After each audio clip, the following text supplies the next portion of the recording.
അർഷദിന്റെ കവിതകളൊക്കെ കാച്ചിക്കുറുക്കിയ കവിതകൾ പണ്ട് നമ്മൾ സ്കൂളിൽ പഠിക്കുന്ന സമയത്തൊക്കെ ഇങ്ങനെ പറഞ്ഞു കേട്ടിട്ടുണ്ട്, കാച്ചിക്കുറുക്കിയ കവിതകൾ എന്നൊക്കെ. അതുപോലെ ഒരു കാച്ചിക്കുറുക്കിയ ആധുനികത ഒരുപാടുള്ള അല്ലെ ആധുനിക എഴുത്താണ്.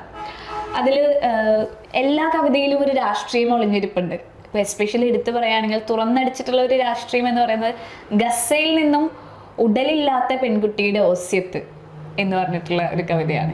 ഈ യുദ്ധങ്ങളെ അർഷദ് എങ്ങനെ നോക്കിക്കാണും? യുദ്ധങ്ങളെ ഒരു മാനവികത ദുരന്തമായിട്ട് കാണാനാണ് ഞാനെപ്പോഴും ആഗ്രഹിക്കുന്നത്. അതങ്ങനെ തന്നെയാണ്. പണ്ട് കാലത്ത് എൻ്റെ രാജ്യത്തിൻ്റെ ശക്തി തെളിയിക്കുക എന്നൊക്കെ അതിൻ്റെ പേരിലാണ് യുദ്ധങ്ങളൊക്കെ തുടങ്ങിയത്. നമ്മുടെ അതിർത്തിയെ കാക്കുക, സംരക്ഷിക്കുക, അതൊക്കെ ഒരു രാജ്യത്തോടുള്ള സ്നേഹിക്കുന്നവൻ്റെ ഉള്ളിൽ വേണ്ടതാണ്. എങ്കിലും ഇന്നത്തെ യുദ്ധത്തെ എനിക്കങ്ങനെ പ്രോത്സാഹിപ്പിക്കാൻ കഴിയുന്നില്ല. അതിൽ നിന്ന് വെന്തുവരുന്നത് ഒരുപാട് പ്രിയപ്പെട്ട പാവപ്പെട്ട സാധാരണ മനുഷ്യരാണ്.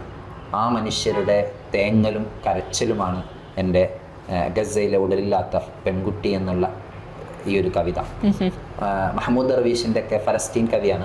അദ്ദേഹത്തിന്റെ കവിതകളൊക്കെ എന്നെ നന്നായി എന്ത് ചെയ്തിട്ടുണ്ട്, സ്വാധീനിച്ചിട്ടുണ്ട്, നന്നായി സ്വാധീനിച്ചിട്ടുണ്ട്. അപ്പൊ അത്തരം കവിതകളൊക്കെ സമൂഹത്തിന് അത്യാവശ്യമാണ്. എല്ലാ എഴുത്തുകാരോടും എനിക്ക് പറയാനുള്ളത്, എഴുത്ത് എന്നുള്ളത് ഒരു പ്രതിഷേധം കൂടിയാണ്. പ്രതിഷേധത്തിൻ്റെ മുനമ്പാണ് എഴുത്ത്. ആ മുനമ്പ് കൊണ്ടാണ് സമൂഹത്തിന് നമ്മൾ നൽകുന്ന ഒരു സംഭാവന കൂടിയാണ് എഴുത്ത്. ഇത്തരം കാര്യങ്ങളിലൊക്കെ നമ്മൾ ഇടപെടുക എന്നുള്ളതൊക്കെ നമ്മൾ ഒരിക്കലും നിശബ്ദരാവരുത്. നമ്മുടെ രാഷ്ട്രീയം എന്നുള്ളത് ശബ്ദമാണ്. ഒരു സമൂഹത്തോട് നമ്മുടെ ശബ്ദത്തെ നമ്മൾ മറ്റുള്ളവർക്ക് മുമ്പിൽ ആ ശബ്ദത്തെ കൊടുക്കുക എന്നുള്ളതാണ്. മറ്റുള്ളവർ എഴുതുന്ന പോലെ എനിക്ക് എഴുതാൻ കഴിയില്ല, മറ്റുള്ളവർ ചിന്തിക്കുന്ന പോലെ എനിക്ക് എഴുതാൻ കഴിയില്ല. നമ്മൾ സ്വയം എഴുതുക, നമ്മൾ സ്വയം അന്വേഷിക്കുക, നമ്മൾ സ്വയം പ്രതിഷേധിക്കുക, അതിൽ നമ്മൾ ആനന്ദിക്കുക, ജീവിക്കുക എന്നുള്ളതാണ് എൻ്റെ അഭിപ്രായം. ഒരിക്കലും യുദ്ധത്തെ അംഗീകരിക്കാൻ കഴിയുന്നില്ല. ഇത് കുറച്ച് സീരിയസ് ആയിട്ടുള്ള ഒരു ക്വസ്റ്റ്യൻ ആണ്. കാരണം ഇപ്പോഴത്തെ യുവാക്കളിൽ അല്ലെങ്കിൽ വളർന്നു വരുന്ന നമ്മുടെ വീടുകളിൽ ഉറങ്ങുന്ന കുട്ടികളിൽ ഇല്ലാത്തൊരു താല്പര്യം, രാഷ്ട്രീയത്തോട് തീരെ താല്പര്യമില്ല. അല്ലെങ്കിൽ രാഷ്ട്രീയത്തെ പറ്റി നമ്മൾ സംസാരിച്ചാൽ എനിക്കതിനെപ്പറ്റി അറിയില്ല, സംസാരിക്കാൻ താല്പര്യമില്ല, അല്ലെങ്കിൽ ഞാൻ ഇതിൻ്റെ ഒന്നും ബാധകമേ അല്ല, ഇതിന്റെ ഒന്നും പാർട്ടിയേ അല്ല എന്ന് പറയുന്ന കുട്ടികളാണ്. എന്നാൽ ഒരു സൈഡില് രാഷ്ട്രീയം വളരെ ഡീപ്പായിട്ട് അറിഞ്ഞു വളരുന്ന കുട്ടികളുണ്ട്, ഇല്ലെന്ന് പറയാൻ പറ്റില്ല. പക്ഷെ ഭൂരിപക്ഷം താല്പര്യമില്ലാത്ത കുട്ടികളാണ്. കാരണം ഞാനും പണ്ട് സ്കൂളിൽ പഠിക്കുന്ന സമയത്ത് പറയുന്നത് എനിക്ക് രാഷ്ട്രീയമില്ല, എനിക്ക് താല്പര്യമില്ല. പക്ഷെ എല്ലാവർക്കും ഒരു രാഷ്ട്രീയം ഉണ്ടെന്നാണ് ഞാൻ മനസ്സിലാക്കിയിട്ടുള്ളത്. അപ്പോൾ ഇതൊരു വിവരമില്ലായ്മയാണ്, കുട്ടികളിലുള്ള ഒരു വിവരമില്ലായ്മയാണ്. ഇതൊക്കെ സ്കൂളിൽ ഇപ്പോൾ ഒരു ഭാഷാ അധ്യാപകനാണ്, സ്കൂളിൽ പഠിപ്പിക്കുന്ന മാഷാണ്. അപ്പോൾ എന്താണ് തോന്നുന്നത്? എല്ലാവർക്കും രാഷ്ട്രീയമുണ്ട്, എല്ലാവരുടെ പിറകിൽ ഒരു രാഷ്ട്രീയം ഉണ്ടാവും. ഒരു ആശയമാണ് രാഷ്ട്രീയം, ഒരു നിലപാടാണ് രാഷ്ട്രീയം. ഈ പൊളിറ്റീഷ്യൻ ആവുക എന്നുള്ളതൊക്കെ ഓരോരുത്തരെ എന്താണ് എനിക്ക് തോന്നുന്നത്, ഒരാൾക്ക് ഒരു മനുഷ്യനെ സേവിക്കാൻ അല്ലെങ്കിൽ നമ്മുടെ നാടിനെ സേവിക്കാൻ പൊളിറ്റീഷ്യൻ ആവേണ്ടതുണ്ടോ? എനിക്ക് ഒരിക്കലുമില്ല. രാഷ്ട്രീയക്കാരനായിട്ട് സേവിക്കേണ്ട ആവശ്യമൊന്നുമില്ല. നമ്മുടെ ജീവിതത്തിന്റെ ആ ഒരു സഞ്ചാരത്തിനിടയിൽ നമുക്ക് എന്ത് ചെയ്യാം, രാഷ്ട്രീയം നാടിനെ അല്ലെങ്കിൽ നമ്മുടെ രാജ്യത്തിന് വേണ്ടിയിട്ടൊക്കെ സേവിക്കാൻ കഴിയും. പക്ഷെ ഇന്ന് ഞാൻ നോക്കിക്കാണുന്ന രാഷ്ട്രീയം അല്ലെങ്കിൽ ആ ഒരു ഡെമോക്രസി, എനിക്കത് എപ്പോഴും നോക്കിക്കാണുമ്പോൾ തോന്നാറുണ്ട് ഒരു ലൈക്ക് ഡ്രാമ. പലപ്പോഴും തോന്നാറുണ്ട്. അതിൽ എല്ലാവരും ഉൾക്കൊള്ളണമെന്നില്ല. പക്ഷെ എങ്കിലും എന്താ, അധികാരത്തിന് വേണ്ടി വീടുകൾ കയറി ഇറങ്ങുന്നു, കുട്ടികളെ ഒക്കത്തെടുക്കുന്നു, ഒരിക്കലും വരാത്തവർ വീണ്ടും ആ വീട്ടിലേക്ക് വരുന്നു, കുറെ കാലങ്ങൾക്ക് ശേഷം വരുന്നു. ഇങ്ങനെയൊക്കെ എന്താ ഒരു കണ്ണിൽ പൊടിയിടുക എന്നൊക്കെ നമ്മൾ പറയും. അപ്പൊ അതൊരു ജനാധിപത്യം, ഡെമോക്രസി എന്നുള്ളൊരു വലിയ പ്രതിഭാസമാണ്, ഒരു വലിയ സംഭവമായിട്ടാണ് ഞാൻ കാണുന്നത്. ജനാധിപത്യത്തിന് വലിയ മൂല്യമുണ്ട്, സംശയമൊന്നുമില്ല. പക്ഷെ അത് നമ്മുടെ രാഷ്ട്രീയം ഒരിക്കലും മറ്റുള്ളവരുടെ മുന്നിൽ, അല്ലെങ്കിൽ മറ്റുള്ളവർക്ക് സേവിക്കുവാൻ കഴിയുന്ന ഒന്നായി മാറണം. അതല്ലാണ്ട് അതൊരു നാടകമായിട്ട്, അല്ലെങ്കിൽ സമൂഹത്തിനിടയിൽ ഞാൻ വലിയ രാഷ്ട്രീയക്കാരനാണ് എന്ന് പറയുന്ന രീതിയിലേക്ക് രാഷ്ട്രീയത്തെ അല്ലെങ്കിൽ ജനാധിപത്യത്തെ കൊണ്ടുപോകരുത്. പിന്നെ പുതിയ തലമുറ എന്നുള്ളത് അവരൊക്കെ നല്ല അപ്ഡേറ്റഡ് ആണ്. ഞാനൊരു അധ്യാപകനാണ്. കുട്ടികളൊക്കെ പല രീതികളിൽ എന്താണ് അപ്ഡേറ്റഡ് ആണ്. പഴയ കാലമല്ല ഈ കാലം. ഞങ്ങൾ പഴയ കാലം കൊണ്ട് അല്ലെങ്കിൽ പഴയ പുസ്തകങ്ങൾ കൊണ്ട് പഴയ ശൈലി കൊണ്ട് ക്ലാസ് റൂമിലേക്ക് പോകാൻ കഴിയില്ല. കുട്ടികൾ നല്ല അപ്ഡേറ്റഡ് ആണ്. അവരുടെ ചിന്തകളൊക്കെ എന്താണ് പഴയ നോർമലായ ചിന്തകളൊന്നല്ല, വലിയ അയപ്പുള്ള ചിന്തകളാണ്, വലിയ ഹയറാണ്. അപ്പം അതുകൊണ്ട് തന്നെ സ്വാഭാവികമായിട്ടും അവർ രാഷ്ട്രീയത്തിൽ അപ്പുറത്തേക്ക് എനിക്ക് തോന്നുന്നത് ഒരു സോഷ്യൽ മീഡിയകളിലും മറ്റു കാര്യങ്ങളൊക്കെ എന്തായിട്ടുണ്ട്, ഇൻഫ്ലുവൻസ്ഡ് ആണ്. അതുകൊണ്ട് എങ്കിലും അതിൽ നിന്നും താല്പര്യമുള്ളവരൊക്കെ നല്ല സേവകരായി വരുമെന്ന് തന്നെയാണ് എൻ്റെ അഭിപ്രായം. രാഷ്ട്രീയമില്ലാതെ അല്ലെങ്കിൽ ആശയങ്ങളില്ലാണ്ട് ഒരു രാജ്യം നിലനിൽക്കും? ഇല്ല, തീർച്ചയായിട്ടും ഇല്ല. ഇതിൽ എനിക്ക് ഇഷ്ടപ്പെട്ടൊരു കവിതയുണ്ട്, പരിശുദ്ധ നുണകൾ. ആ പേര് തന്നെ ഭയങ്കര ക്യാച്ചിയാണ് കേട്ടോ. അർഷദ് പറഞ്ഞിട്ടുള്ള പരിശുദ്ധമായൊരു നുണ ഏതാണെന്ന് ചോദിച്ചാൽ എന്ത് പറയും? ഞാൻ പറഞ്ഞല്ലോ, രാഷ്ട്രീയം. അതെ. ഓക്കെ, ഇപ്പൊ ഒരു സ്റ്റേജ്, ഒരു മൈക്ക്, കേൾക്കുന്നത് മുഴുവൻ സത്യമാണെന്ന് വിശ്വസിക്കുന്ന ആൾക്കൂട്ടത്തിന് മുൻപിൽ വെളുത്ത വസ്ത്രധാരിയായ അയാൾ പരിശുദ്ധ നുണകളുടെ തിരമാല തുപ്പി. വളരെ മനോഹരമായിട്ടുള്ളൊരു മെറ്റഫർ എന്നൊക്കെ പറയാം അല്ലെ, ഉപമ. ശബ്ദമുള്ളൊരു കോളാമ്പിയിൽ അത് ചിതറിത്തെറിച്ചു. ആൾക്കൂട്ടം കേട്ടപാടെ വിഴുങ്ങി. നായകനോടുള്ള ആദരാരവങ്ങൾ അന്തരീക്ഷത്തിൽ പറന്നു നടന്നു. കുറേ ചിരിച്ച ചിത്രങ്ങൾ കവലയിൽ വന്നിരുന്നു. അഴിമതി തൊട്ടറിയാത്ത ഭാവത്തിൽ വീണ്ടും ഉയരങ്ങളുടെ കസേര സ്വപ്നം കണ്ടു. എന്താണിത്? ഇതിൽ ഒരുപാട് അല്ലെ അർത്ഥങ്ങളുണ്ട്, ആന്തരിക അർത്ഥങ്ങളുണ്ട്. ഇപ്പോ ഈ ഒരു കവിത വായിച്ചപ്പോൾ എനിക്ക് പെട്ടെന്ന് വന്നത്, ഇപ്പോഴത്തെ യുവാക്കളൊക്കെ നമ്മുടെ വേടന്റെ പിന്നാലെയാണ്. വേടൻ പറയുന്ന ഒരു രാഷ്ട്രീയമുണ്ട്, എനിക്കിഷ്ടമാണ് ആ രാഷ്ട്രീയം, ഇല്ലെന്നല്ല. എന്താണ് ആ രാഷ്ട്രീയം? അത് വല്ലാത്തൊരു രാഷ്ട്രീയമാണ്. കാരണം നമുക്കത് ഒറ്റ വാക്കിൽ പറയാൻ പറ്റാത്ത അല്ലെ ഒരുപാട് കാര്യങ്ങളുള്ള. എനിക്ക് തോന്നുന്നു യുവതലമുറ ചിലപ്പോൾ മനസ്സിലാക്കിയിട്ടാണോ ഈ ഒരു ഫാൻസ് അസോസിയേഷൻ പോലെ കൂടെ കൂടുന്നത് പോലെ എനിക്ക് സംശയം തോന്നാറുണ്ട് ചിലപ്പോ. അല്ലെ, വേടന്റെ വരികളിലൊക്കെ ഓരോ വരിയിലും ഓരോ വാക്കിലും ഒരു രാഷ്ട്രീയം. എനിക്ക് തോന്നുന്നത് ഓരോ മനുഷ്യർക്ക് ഓരോ ശൈലിയാണ്, ഓരോ ഭാഷയാണ്. അതിൽ ഫാൻ ആവുക എന്നുള്ളത് അത് അദ്ദേഹത്തിന്റെ ഭാഗ്യമാണ്, അത് അദ്ദേഹത്തിന്റെ മിടുക്കാണ്. അതിൽ മറ്റുള്ളവർ അസൂയപ്പെട്ടിട്ടൊന്നും കാര്യമില്ല. അപ്പൊ എല്ലാവർക്കും ഒരു രാഷ്ട്രീയമുണ്ട്, ഓരോ ശൈലിയുണ്ട്. എല്ലാവരും ഒരേ രീതിയിൽ ജീവിക്കുകയാണെങ്കിൽ ഇന്ന് ലോകത്ത് യുദ്ധം അതേപോലെ തന്നെ മറ്റു കാര്യങ്ങളും അക്രമങ്ങളൊന്നും ഉണ്ടാവില്ല. അപ്പോൾ വേടന്റെ രാഷ്ട്രീയത്തെ കുറിച്ച് ചർച്ച ചെയ്യുമ്പോൾ അദ്ദേഹത്തിന്റെ ആ ഒരു കഴിവും അദ്ദേഹത്തിന്റെ ഭാഷയും അദ്ദേഹത്തിന്റെ ശൈലിയുമാണ്. എനിക്ക് തോന്നുന്നു അദ്ദേഹം വലിയ പാട്ടുകാരൊന്നല്ല, യേശുദാസിനെ പോലെ അങ്ങനെയൊന്നുമല്ല. പക്ഷെ അദ്ദേഹത്തിന്റെ ശൈലിയിൽ അദ്ദേഹത്തിൻ്റെ ആ പാട്ടിനെ ഒരു പുതിയ രീതിയിലേക്ക് അല്ലെങ്കിൽ ഒരു ജനറേഷനെ മുന്നോട്ട് കൊണ്ടുപോകാൻ വേണ്ടി അല്ലെങ്കിൽ ആഴ്ന്നിറങ്ങാനുള്ള ഒരു സാഹചര്യം അദ്ദേഹം ഒരുക്കി കൊടുത്തു.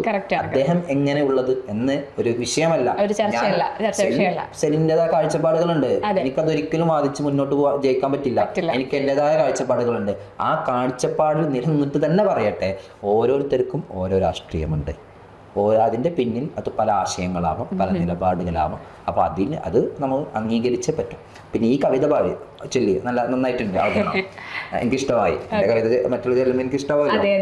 ഓക്കെ, അപ്പോൾ സ്വാഭാവികമായിട്ട് ആ കവിത അതൊക്കെ ഇവിടെ നടക്കുന്ന ഫാക്റ്റാണ്, കൂടുതൽ വിശദീകരിക്കേണ്ട ആവശ്യമില്ല. എന്ന് വെച്ചാൽ നമ്മൾ ഒരു മൈക്കിന് മുമ്പിൽ ഒരു രാഷ്ട്രീയക്കാരൻ അതല്ലെങ്കിൽ ഒരു വ്യക്തി എന്താണോ പറയുന്നത് അതുമാണ് സത്യം, അതാണ് ലോകമെന്ന് മാത്രം ചിന്തിക്കുന്ന ചില എന്താ പറയാ ചില മനുഷ്യരുണ്ട്. മനസ്സിലായ, നമ്മൾ മറ്റു ഉപയോഗിക്കേണ്ട ആവശ്യമില്ല. അപ്പൊ ആ മനുഷ്യർ എങ്ങനെയാണ് എല്ലാം മറക്കുന്നു, അവരോട് ചെയ്യുന്ന അനീതികൾ അതെല്ലാം മനുഷ്യന്മാർ നോക്കി കാണുന്നുണ്ടെങ്കിലും അവസാനം ഒരു സമയത്ത് മനുഷ്യരത് മറക്കുന്നുണ്ട്.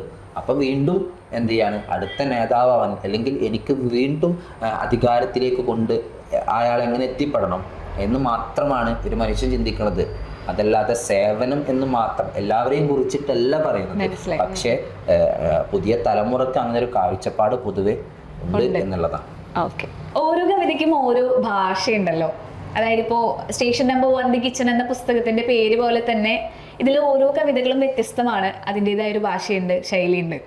അപ്പോൾ ഭാഷാ അധ്യാപകനാണ് അല്ലെ, അറബിക്ക് പഠിപ്പിക്കുന്ന ഒരു മാഷാണ്, മലയാളവും പഠിപ്പിക്കുന്നുണ്ട്, അറബിക്കാണ് മെയിനായിട്ട് പഠിപ്പിക്കുന്നത്. അപ്പോൾ ഈ ഭാഷ എത്രത്തോളം ഇമ്പോർട്ടൻ്റ് ആണ് ഒരു ആളിലേക്ക് എത്തിച്ചേരുന്നതിൽ? കമ്മ്യൂണിക്കേഷൻ മാത്രമല്ല, മൊത്തത്തിൽ നമ്മൾ ഒരാളിലേക്ക് എത്തിച്ചേരാൻ അല്ലെങ്കിൽ ഒരാളെ കാണുമ്പോൾ നമുക്ക് ഭാഷ വളരെ അത്യാവശ്യമായിട്ടുള്ള ഒരു ഘടകമാണെന്നാണ് എനിക്ക് തോന്നിയിട്ടുള്ളത്. നല്ലൊരു ചോദ്യമാണത്. കാരണം ഭാഷ ഒരു സംസ്കാരം കൂടിയാണ്, അതിൻ്റെ കൂടി ഭാഗമാണ് ഭാഷ. ഭാഷയില്ലാതെ ഒരു മനുഷ്യനും മുന്നോട്ട് പോകാൻ കഴിയില്ല, ജീവിക്കാൻ കഴിയില്ല, അങ്ങനെ തന്നെ പറയാം. നമ്മൾ സാഹചര്യങ്ങളും നമ്മുടെ ജീവിതാനുഭവങ്ങളും മാറുമ്പോഴാണ് നമ്മൾ പല പല ഭാഷകളും സംസ്കാരങ്ങളൊക്കെ പഠിക്കുന്നത്. അപ്പൊ അതിൻ്റെ ഒരു ഭാഗം കൂടിയാണ് ഭാഷ. ഭാഷാ അധ്യാപകർക്ക് ഒരു വലിയ പ്രാധാന്യമുണ്ട്, പ്രത്യേകിച്ച് പുതിയ തലമുറയോട് പ്രത്യേകിച്ച് ഭാഷാധ്യാപകർക്ക് വലിയ ഒരു ഉത്തരവാദിത്വം, റെസ്പോൺസിബിലിറ്റി ഉണ്ട്. കാരണം ഒരു സമൂഹത്തോട് എങ്ങനെ അവർ സംസാരിക്കണം, ഒരു സമൂഹത്തോട് എങ്ങനെ അവർ പ്രതിഷേധിക്കണം, എങ്ങനെ പെരുമാറണം എന്നുള്ളതിൻ്റെ ഒരു വലിയ ഒരു സൂചികയാണ് ഭാഷ. അപ്പോൾ ഭാഷ പല രീതികളിലായിട്ട് അത് ഉൽപ്പാദിക്കുന്നു എന്ന് മാത്രം. സ്റ്റേഷൻ നമ്പർ 1 ദി കിച്ചൺ എന്ന ഈ പുസ്തകത്തിൽ മുഴുവൻ കവിതകളും ഒരു ഒബ്സർവേഷൻ സ്കില്ല് കാണാൻ പറ്റും. കാരണം ഇത്രയും കവിതകൾ സ്വന്തമായിട്ടുള്ള അനുഭവങ്ങളല്ലേ പകർത്തി എഴുതിയിട്ടുള്ളത്. അപ്പോൾ ഈ കവിതയിൽ ഒരു കവിത ഞാൻ വായിക്കാട്ടോ. ഭ്രാന്തിരിയുന്ന 203-ാം വാർഡിൽ ഇരുണ്ട മുറിയിലെ ചുമർ ചിത്രം പോലെ സൂറച്ചിരിക്കുന്നു. വെളിച്ചം കത്തുന്നു, ചിരിയിൽ കനലുകൾ പെയ്ത വെയിലിന്റെ ചൂട്. എൻ്റെ മനോനില തെറ്റിയ പിടച്ചിലുകൾക്ക് മുന്നിൽ ചിറകായി നിന്ന കാവൽ പക്ഷി. സൂറ, എൻ്റെ പ്രിയപ്പെട്ടവൾ. മൈലാഞ്ചി നിറമുള്ള മുടിയിൽ സ്നേഹം വെന്ത മണം. അവളുടെ വെളുത്ത നെറ്റിയിൽ ഇഷ്കിൻ്റെ ബൾബ് മിന്നുന്നു. 203-ാം വാർഡിലെ ചുമരിൽ എന്നാണ് കവിത അവസാനിക്കുന്നത്. ഇതിലെ അനുഭവം എന്ന് പറയുമ്പോൾ ഒരു ഭ്രാന്തൻ്റെ ഒരു അനുഭവമാണോ, അല്ലെങ്കിൽ എന്താണ് ഇതൊരു മാനസികമായിട്ട് പിരിമുറുക്കങ്ങളുള്ള ഒരാളെ പറ്റി എഴുതിയത് പോലെയാണ് എനിക്ക് മനസ്സിലാക്കാൻ കഴിഞ്ഞത്. ഇതുവരെ സെലിൻ ചോദിച്ച ചോദ്യങ്ങൾക്ക് വളരെ സന്തോഷപൂർവ്വമാണ് ഞാൻ മറുപടി തന്നിട്ടുള്ളത്. പക്ഷേ ഈ ഒരു ഉത്തരം, ഇതിനുള്ളൊരു ഉത്തരം എനിക്ക് അങ്ങനെ പറയാൻ കഴിയില്ല. എൻ്റെ കവിതകൾ അതല്ലെങ്കിൽ എൻ്റെ കഥകൾ അല്ലെങ്കിൽ എൻ്റെ നിലപാടുകളൊക്കെ എൻ്റെ ചുറ്റുപാടുകളാണ്. ഞാൻ കുറേ പറഞ്ഞു, എൻ്റെ മുന്നിൽ നടന്നത്, എൻ്റെ പിന്നിൽ നടന്നത്, എൻ്റെ വലതുഭാഗത്ത് നടക്കുന്നത്, അല്ലെങ്കിൽ സമൂഹത്തിൽ നടക്കുന്നതൊക്കെയാണ്. ഈ ഒരു കവിത, സൂറ എന്നുള്ള കവിത, ഈ കവിത എന്നെ ഒരു വലിയ മനുഷ്യനാക്കിയിട്ടുണ്ട്. ആ സൂറ എന്നുള്ള കഥാപാത്രം. ഇപ്പോൾ അതിൽ ഭ്രാന്തി എന്നൊക്കെ പറയുമ്പോൾ അതല്ലെങ്കിൽ ഒരു മനുഷ്യന് മാനസികമായിട്ട് സമ്മർദ്ദങ്ങൾ വരിക എന്നുള്ളത് ആ മനുഷ്യൻ്റെ കുറ്റമല്ല, അത് അദ്ദേഹം അറിയാതെ സംഭവിച്ചു പോകുന്ന ചില കാര്യങ്ങളാണ്. ഇപ്പോൾ എൻ്റെ പിതാവിന് ചെറുപ്പം മുതലേ ഒരു മാനസികമായിട്ടുള്ള ഒരു പിരിമുറുക്കം, അത് പല രീതിയിലേക്കാണ് കൊണ്ടുപോകുന്നത്. ചില സമയങ്ങളിൽ ഉമ്മയെ അടിക്കും, ചില സമയങ്ങളിൽ ഉപ്പ ചിലപ്പോൾ കിണറ്റിൽ പോയി ചാടും, ചില സമയങ്ങളിൽ രാത്രി 2 മണി അല്ലെങ്കിൽ 3 മണിക്കൊക്കെ ഉപ്പ ചിലപ്പോൾ പുഴയിൽ പോയിട്ടുണ്ടാവും. എൻ്റെ മുന്നിൽ പുഴയാണ്, അപ്പോൾ ഉപ്പയെ കണ്ടിട്ടുണ്ടാവില്ല. അങ്ങനത്തെ പല സാഹചര്യങ്ങളിലാണ് ഈ സുഹറ എന്ന് പറയുന്ന എൻ്റെ ഉമ്മയെ ഉപ്പ സ്നേഹത്തോടെ വിളിക്കുന്ന പേരാണ് സൂറ. സൂറ എന്ന് വിളിക്കുക. അതുകൊണ്ടാണ് സൂറ എന്നാക്കി ചുരുക്കിയത്. അപ്പോൾ ഇതൊക്കെ കണ്ടിട്ടാണ് എനിക്കൊരു അനിയത്തിയാണുള്ളത്, അവളും കൂടി വളർന്നത്. അതൊക്കെ കണ്ട് ആ ഒരു കാഴ്ചപ്പാട് ഒരിക്കലും എൻ്റെ ഉപ്പയുടെ കുറ്റമല്ല. ഉപ്പ അറിയാണ്ട് പോകുന്ന അല്ലെങ്കിൽ അറിയാണ്ട് ചെയ്യുന്ന ഒരു നിയന്ത്രണം ഇല്ലാത്ത ഓരോ കാര്യങ്ങളാണ്. അപ്പോൾ ഇതിനുള്ള മരുന്ന് എന്താണ്? അവരെ വിട്ട് ഉപേക്ഷിച്ച് പോവുക എന്നുള്ളതല്ല, അതല്ലെങ്കിൽ ഏതെങ്കിലും ഒരു ആശുപത്രി വരാന്തയിൽ ഇട്ട് പോവുക എന്നുള്ളതല്ല. എൻ്റെ ഉമ്മ പണ്ട് മുതലേ വളർന്നത് ആശുപത്രി വരാന്തയിലാണ്. ഞാനൊക്കെ ചെറുപ്പത്തിൽ ഉമ്മയെ അധികവും കണ്ടത് അങ്ങനെയാണ്. അപ്പോൾ ഇതിന് ഉപദ്രവം എന്നൊന്നും പറയാൻ കഴിയില്ല. ഒരാൾക്ക് നിയന്ത്രിക്കാൻ കഴിയാത്ത ഒരു ഒന്നാണ് മാനസിക പിരിമുറുക്കം. അങ്ങനെയൊക്കെ അതൊക്കെ കണ്ടിട്ടാണ് ഞാൻ വളർന്നത്. ആ ഒരു പോരാട്ടത്തിലാണ് എൻ്റെ ഉമ്മ എന്നെ വളർത്തിയത്, അല്ലെങ്കിൽ എൻ്റെ അനിയത്തിനെ വളർത്തിയത്. അതിൽ നിന്ന് മറ്റുള്ളവരിൽ നിന്ന് കിട്ടുന്ന, ഊഹിക്കാമല്ലോ, ആ ഒരു ആശങ്കകൾ, അല്ലെങ്കിൽ മറ്റുള്ളവരിൽ നിന്ന് കിട്ടുന്ന പഴി, അല്ലെങ്കിൽ മറ്റുള്ളവരിൽ നിന്ന് കിട്ടുന്ന ആ ഒരു ഒരു മാനസികമായിട്ട് ഒരിക്കലും ഇഷ്ടപ്പെടാത്ത കുറേ വാക്കുകൾ, അതൊക്കെ. പക്ഷെ ഉമ്മ തളർന്നില്ല. ഉമ്മ മുന്നോട്ട് പോയി സ്നേഹം കൊണ്ട് ഉപ്പയെ പരിചരിച്ചു. ഇന്ന് ദൈവത്തിൻ്റെ അനുഗ്രഹത്താൽ വലിയൊരു ഭാഗ്യമാണ്. അത് ആ സ്നേഹം കൊണ്ടാവാം, എപ്പോഴും ഞാൻ പറയാറുണ്ട്, ആ സ്നേഹം കൊണ്ടാവും ഉപ്പ മുന്നോട്ട് പോയത്. അപ്പോൾ ഉമ്മ സ്നേഹത്തിൽ വിളിക്കുകയാണ് സൂറ. ഉപ്പ ഉമ്മയെ സ്നേഹത്തിൽ വിളിക്കുകയാണ് സൂറ. അതുപോലെ തന്നെ അവരുടെ ആ ഒരു ഒരുമ, ആ ഒരു ഹൃദയം. അപ്പോൾ പലരും ചോദിച്ചിട്ടുണ്ട് ഉമ്മയോട്, എന്തിനാണ് ഇത്തരം ഒരു മനുഷ്യൻ്റെ കൂടെ ഇങ്ങനെ ജീവിച്ചു പോയിട്ട് കാര്യം? ഇതിനൊക്കെ അർത്ഥമുണ്ടോ? മറ്റൊരു ജീവിതം തേടിക്കൂടെ? അതൊക്കെ സ്വാഭാവികമായിട്ടുള്ള ചോദ്യങ്ങളാണ്. അപ്പോൾ അതിൻ്റെ ഇടയിലൊക്കെ ഉമ്മ അതൊക്കെ ശരിയാവുമെന്നുള്ള ആ രീതിയിൽ അതൊക്കെ വളരെ മനോഹരമായിട്ട് ഫേസ് ചെയ്തു. അപ്പോൾ ഇത്തരം അനുഭവങ്ങളൊക്കെ കണ്ടിട്ടാണ് ഞാൻ വളർന്നത്. അനുഭവങ്ങൾ കണ്ട് വളർന്നവരൊക്കെ ഒരു നല്ല എഴുത്തുകാരനാവാൻ കഴിയുള്ളൂ എന്നാണ് ഞാൻ ചിന്തിക്കുന്നത്. അപ്പോൾ അത്തരം സാഹചര്യങ്ങൾ, അത്തരം ഒരു മനുഷ്യന് വന്നുപെടുക, അതല്ലെങ്കിൽ അത് കാണുക എന്നുള്ളത് ഒരു ചെറിയ കാര്യമല്ല. അപ്പോൾ അത്തരം ഒരു സാഹചര്യം, അപ്പോൾ ഉമ്മയെ കണ്ടിട്ടാണ് ഞാൻ എന്ത് ചെയ്തിട്ടുള്ളത്, ഈ എഴുത്ത് തുടങ്ങിയിട്ടത്. പിന്നെ അതിൽ ഉപ്പയാണ് പറയുന്നത്, ഉപ്പയും ഉമ്മയും കഥാപാത്രം. ഉപ്പ പറയാണ് എനിക്ക് അങ്ങനെ ഒരു സംഭവം ഉണ്ടായപ്പോൾ എൻ്റെ സ്നേഹം കൊണ്ട് ആ മൈലാഞ്ചി മുടിയിൽ ഗന്ധമുള്ള എന്നൊക്കെ പറഞ്ഞത് ഉപ്പ ഉമ്മയെ പറയാണ്. അപ്പോൾ അത്രയും എന്താ പറയാ, ഒരു ബന്ധം ഇപ്പോഴും അവർ തമ്മിൽ എന്തും ഉണ്ടെങ്കിലും ഒരു വേർപിരിയാനാവാത്ത ഒരു ഹൃദയമായി അത് മൂടി. ഒരു മനുഷ്യനെ അല്ലെങ്കിൽ ഒരു കുട്ടിയെ ഉപ്പാക്ക് അല്ലെങ്കിൽ ഉമ്മക്ക് അല്ലെങ്കിൽ അമ്മക്ക് വളർത്തിക്കൊണ്ടുവരിക എന്നുള്ളത് ഏറ്റവും പ്രയാസപ്പെട്ട ഒരു കാര്യമാണ്. ഇതിൻ്റെ ഇടയിൽ ഇത്തരം വിഷയങ്ങൾക്കിടയിൽ ഒരു കുട്ടിയെ വളർത്തിക്കൊണ്ടുപോകുക എന്നുള്ളത് വലിയ പ്രയാസവും പ്രതിസന്ധി. അപ്പോൾ അതിനിടയിലൊക്കെ ആണ് ഞാനും എൻ്റെ അനിയത്തിയൊക്കെ വളർന്നു വന്നത്. അപ്പോൾ ആ സാഹചര്യത്തിൽ എന്താ പറയുക, ഒരുപാട് സ്പെഷ്യാലിറ്റി എന്നൊക്കെ പറയുമല്ലോ, അതൊക്കെ നോക്കിക്കണ്ടാണ് ഞങ്ങൾ കുടുംബത്തിൽ വളർന്നത്. കാരണം മറ്റുള്ളവർക്ക് മേടിച്ചു കൊടുക്കുന്ന വസ്തു ചിലപ്പോൾ എൻ്റെ ഉപ്പാക്ക് മേടിച്ചു തരാൻ കഴിയില്ല. എന്താ പറയുക, നമുക്ക് നമ്മുടെ അടുത്തുണ്ടാവുന്നത് ഏറ്റവും വലിയ സൗകര്യം. നമ്മളുണ്ടെങ്കിൽ അത് നമുക്കുണ്ട്, മറ്റുള്ളവർക്കുള്ളത് കൂടി നമുക്കാണെങ്കിൽ അത് കിട്ടിപ്പോവുക, അതല്ലെങ്കിൽ അതിൽ നിന്ന് വാങ്ങുക എന്നുള്ളതിനൊക്കെ ഒരു വലിയ, അപ്പോൾ ആ ഒരു സാഹചര്യങ്ങളിലൊക്കെയാണ് ഞാൻ വളർന്നത്. ഇപ്പോൾ അത് എന്താ പറയുക, അഭിമാനത്തോടു കൂടെ ഇങ്ങനെ നിൽക്കാൻ കഴിയുക എന്നുള്ളത് എൻ്റെ ഉമ്മയുടെ ഭാഗ്യമാണ്. അത് ഉമ്മയുടെ ആ ഒരു അനുഗ്രഹം കൊണ്ട് മാത്രമാണ് ഇങ്ങനെ എഴുന്നേറ്റ് നിൽക്കുന്നത് എന്നും കൂടി പറയാൻ ആഗ്രഹിക്കുന്നു. ചില ഇല്ലായ്മകൾക്കൊരു ഭംഗി ഉണ്ടാവുമല്ലോ, കിട്ടാക്കനെങ്കിൽ പിൽക്കാലത്ത് അതൊരു മനോഹരമായിട്ടുള്ള കവിതയായിട്ട് മാറുന്നത് പോലെ. ഓക്കെ, ഇതിൽ ഏറ്റവും ഇഷ്ടപ്പെട്ട ഒരു കവിത, എനിക്കറിയാം എല്ലാ കവിതകളും അർഷദിന്റെ സ്വന്തമാണ്, അർഷദിന് ഇഷ്ടമുള്ള കവിതകളാണ്, പക്ഷെ എങ്കിലും ഒരു കവിത നമ്മൾക്ക് വേണ്ടി വായിക്കാൻ പറഞ്ഞാൽ ഏത് കവിതയായിരിക്കും? ആ ചോദ്യം കുറച്ച് എന്താണ് ഉപദ്രവമുള്ള ചോദ്യമാണ്. ഇത്ര കവിതകളിൽ നിന്നൊരു കവിത വായിക്കുക എന്നുള്ളത് ഒരു പോസിബിളായ കാര്യമില്ല. എങ്കിലും സ്നേഹമുള്ളവർക്കല്ലേ അസഭ്യങ്ങൾ പറയാനും ഉപദ്രവിക്കാനൊക്കെ പറ്റും. ആയിക്കോട്ടെ. അപ്പോൾ ഈ ഒരു സമയത്തിന്റെ ഒരു കുറവ് മൂലം നമുക്ക് ഒന്നേ വായിക്കാൻ പറ്റുള്ളൂ. എങ്കിലും ഞാനൊരു കവിത വായിക്കാം. ഇപ്പോൾ നമ്മൾ കുറേ ഇമോഷണലായിട്ട് അല്ലെങ്കിൽ സൊസൈറ്റി, സമൂഹം, രാഷ്ട്രീയം, നിറം, അങ്ങനെ പല രീതിയിലേക്കും വളരെ മനോഹരമായ ഒരു ചർച്ചകളൊക്കെ അവിടെ നടന്നു. അപ്പൊ അതിൽ നിന്നൊരു വ്യത്യസ്തമായിട്ട് നമുക്ക് എന്ത് ചെയ്യാം, ഭാഷ ആവാം. മലയാള ഭാഷ നിലനിൽക്കുന്നതിന്റെ ആ നിലനിൽപ്പ് എങ്ങനെയാണെന്നൊക്കെ സൂചിപ്പിക്കുന്ന ഒരു കവിതയാണ്. ഒരു എൻ്റെ കവിതകളുടെ ശൈലി എന്ന് പറഞ്ഞാൽ അത് എൻ്റെ ശൈലിയാണ്, എൻ്റെ ശബ്ദമാണ്. എന്നുവെച്ചാൽ ആർക്കും വായിക്കാം, ഒരു നോവൽ പോലെ, ഒരു കഥ പോലെ, കവിത പോലെ ഏത് രീതിയിലും വായിക്കാം എന്നുള്ളതാണ്. അപ്പോൾ ഇന്നത്തെ തലമുറക്ക് കവിതകളെ തീരെ കണ്ടുകൂടാ. കവിതകൾ ഒരു അലർജി പോലെയാണ്. പ്രത്യേകിച്ച് ഇപ്പോൾ പ്രണയത്തിൻ്റെ അതല്ലെങ്കിൽ പൈങ്കിളി അങ്ങനത്തെ നോവലുകളോട് അതല്ലെങ്കിൽ അങ്ങനത്തെ കഥകളോട് നീണ്ടുപോയി വായിക്കുന്ന എവിടേക്കൊക്കെ എത്തിപ്പെടുമെന്നുള്ള അത്തരം കാര്യങ്ങളിൽ നിന്നാണ് ഒരു ഇന്നത്തെ തലമുറ വായിക്കപ്പെടുന്നത്. കവിതകളെ വല്ലാണ്ട് പ്രോത്സാഹിപ്പിക്കുന്നില്ല. പക്ഷേ ഒരു കഥ, ഒരു നോവൽ പറയുന്നതിൻ്റെ എല്ലാ രൂപങ്ങളും അടങ്ങിയ ഒന്നാണ് ഒരു കവിത. അപ്പോൾ ആ കവിതയിൽ നിന്ന് എല്ലാ ആശയങ്ങളും ഉരുത്തിരിഞ്ഞ് വരും. കവിത ഒരിക്കലും വീഴ്ത്തപ്പെടേണ്ട ഒന്നല്ല. കവിത വളരണം, അതൊരിക്കലും ഒരു ഭാഗത്തേക്ക് നീക്കപ്പെടേണ്ടതല്ല.